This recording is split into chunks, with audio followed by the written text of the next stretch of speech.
Bien, mesdames, messieurs, bonsoir. Et comme je viens d'y être invité, fort aimablement, je voudrais donc, en quelques mots, vous expliquer ce qu'il y a dans ce livre qui s'appelle effectivement Lost in Management, qui est un titre d'ailleurs bien français, pourrait-on dire, puisque si vous voulez évaluer ce que peuvent être des différences culturelles entre le monde français et le monde anglo-saxon, ce livre, qui s'appelle en français Lost in Management, a été publié en anglais sous le titre Business for the 21st Century. Donc vous pouvez évaluer les différences culturelles qu'il peut y avoir.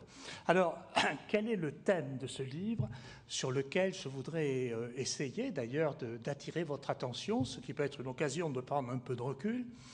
Le thème de ce livre, c'est d'essayer de montrer à quels problèmes majeurs en matière de travail, très spécifiquement, se sont trouvés confrontés les entreprises depuis, moi j'estime, la rupture au premier choc pétrolier de 1974.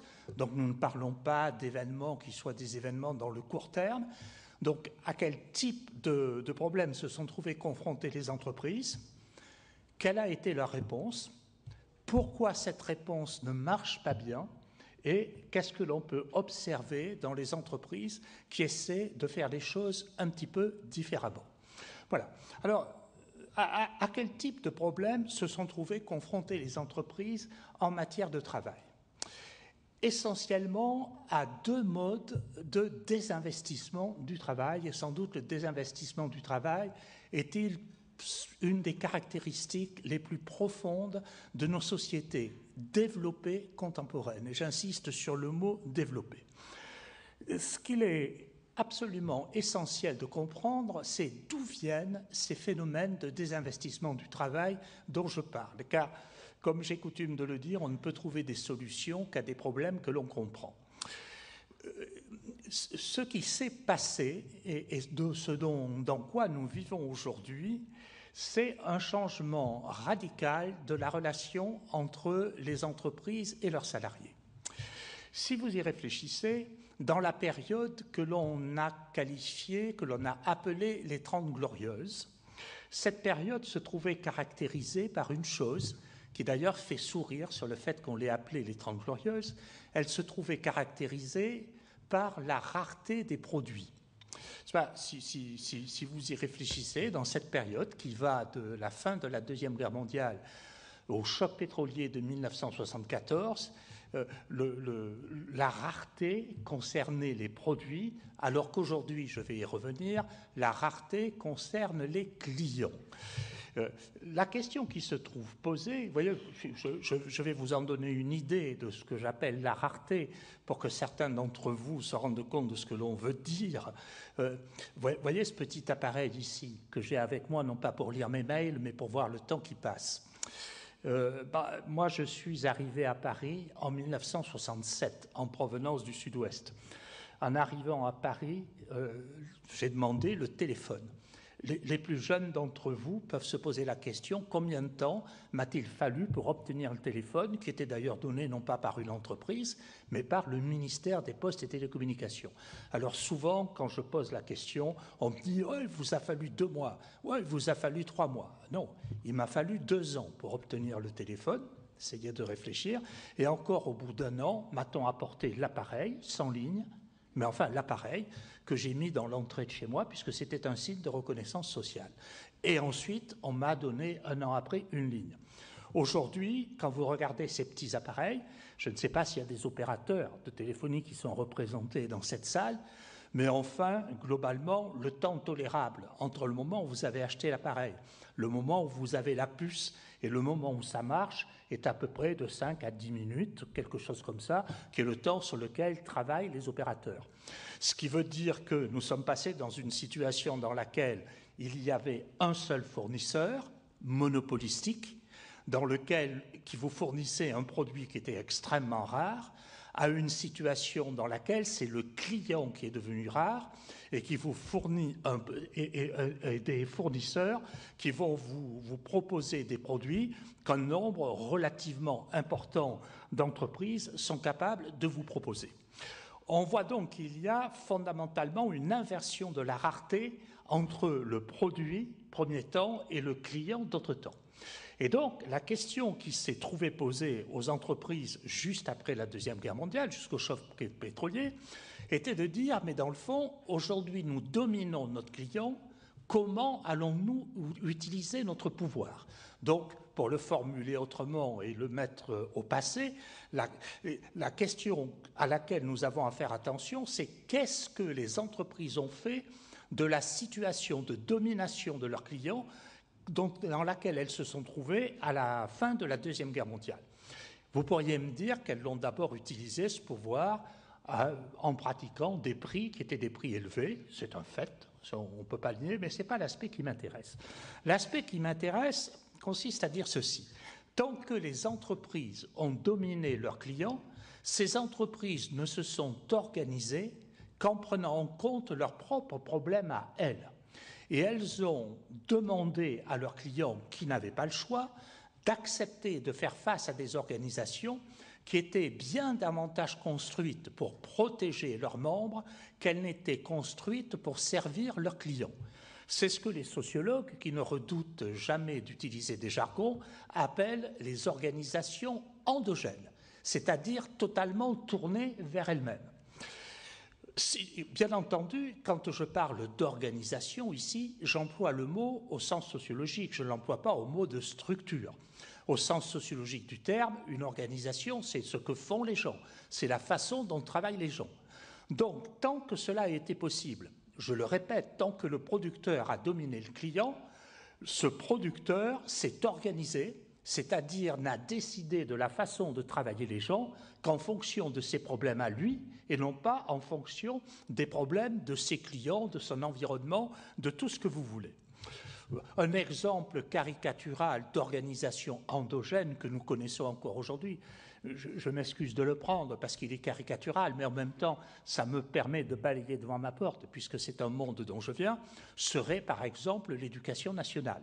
Vous voyez, si vous réfléchissez à l'éducation nationale autrement que d'après ce que l'on voit à longueur de journée dans les journaux, bien, l'éducation nationale est une organisation qui compte à peu près 900 000 enseignants. Et je pense que vous serez tous d'accord avec moi pour dire que ces enseignants passent des concours difficiles. C'est-à-dire, ce n'est pas simple de passer le CAPES, certificat d'aptitude pédagogique, c'est encore moins simple de passer l'agrégation. Faire une thèse d'État, vous ne pouvez pas le faire en 2 jours. C'est des concours qui sont extrêmement difficiles. En même temps, ce sont tous des concours de qualification. C'est-à-dire, plus vous passez un concours élevé, plus vous êtes supposé être qualifié.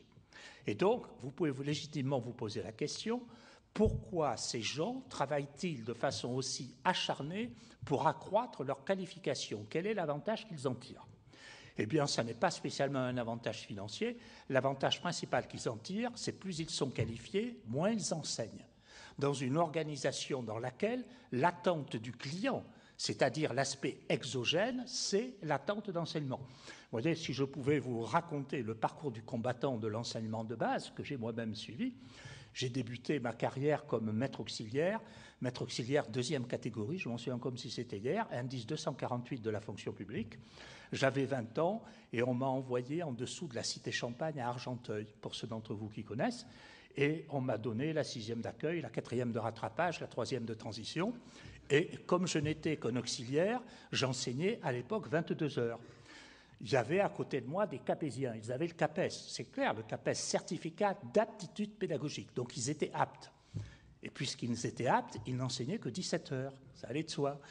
Il y avait ensuite les agrégés, alors pas à Argenteuil, parce qu'on ne mélange pas les torchons et les serviettes, mais les agrégés, ils n'ont pas simplement passé un certificat, ils ont fait un stage pédagogique d'1 an, donc ils sont extrêmement qualifiés. Et donc, eux n'enseignaient plus que 14 heures, puisqu'ils étaient extrêmement qualifiés. Et encore, leur donnait-on le choix des classes. Alors, vous allez me dire, puisqu'on leur donnait le choix des classes, c'est eux qui prenaient tout de suite la 6e de transition, la 4e de rattrapage et la 3e d'accueil. Pas du tout. Eux, ils prenaient les classes préparatoires aux grandes écoles. Alors, vous allez me dire pourquoi? Parce que dans une classe préparatoire aux grandes écoles, entre le fournisseur qui est le prof et le client qui est l'élève, il y a un petit régulateur de la relation qui s'appelle le concours. C'est-à-dire que quand vous enseignez les maths en maths spé, les chères petites têtes blondes hésitent davantage à chahuter que quand vous enseignez l'histoire romaine dans la 3e de transition à Argenteuil, si vous comprenez ce que je veux dire.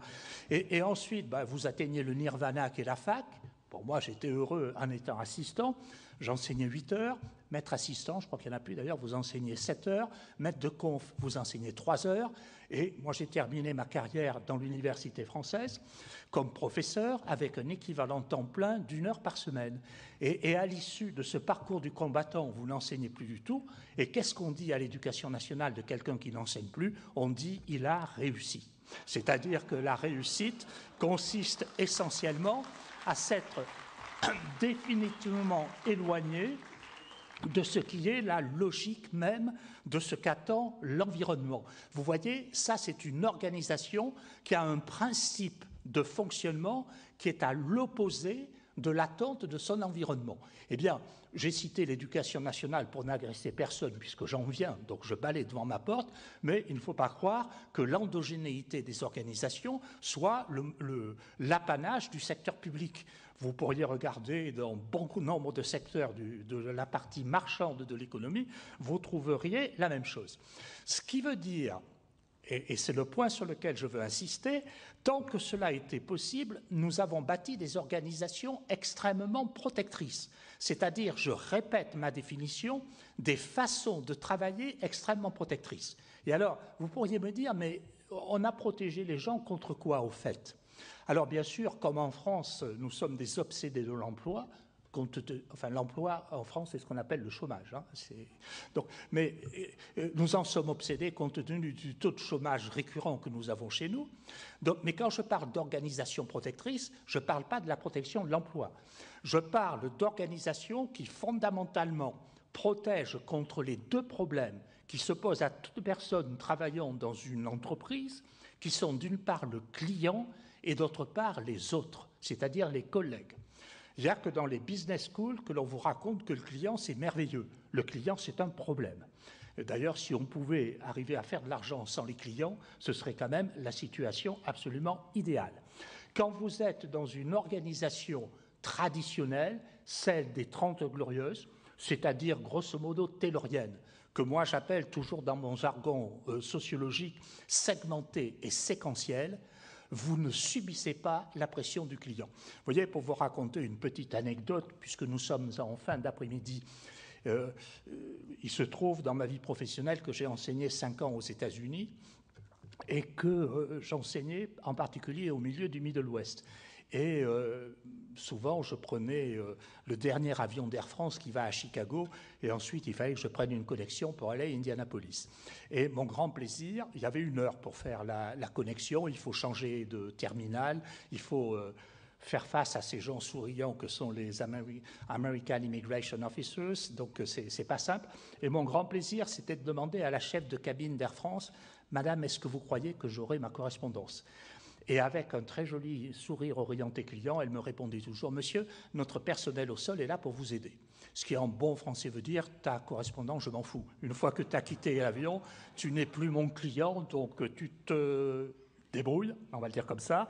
Tu l'as pas, ça n'est pas mon problème. » Donc vous voyez, c'est des organisations qui étaient extraordinairement protectrices face aux clients. Et d'un certain point de vue, on pouvait y vivre d'autant plus confortablement que le coût de ce confort était externalisé sur un client qui n'avait pas le choix. Et d'autre part, comme je le disais à l'instant, ces organisations nous protégeaient face aux autres. Alors ici,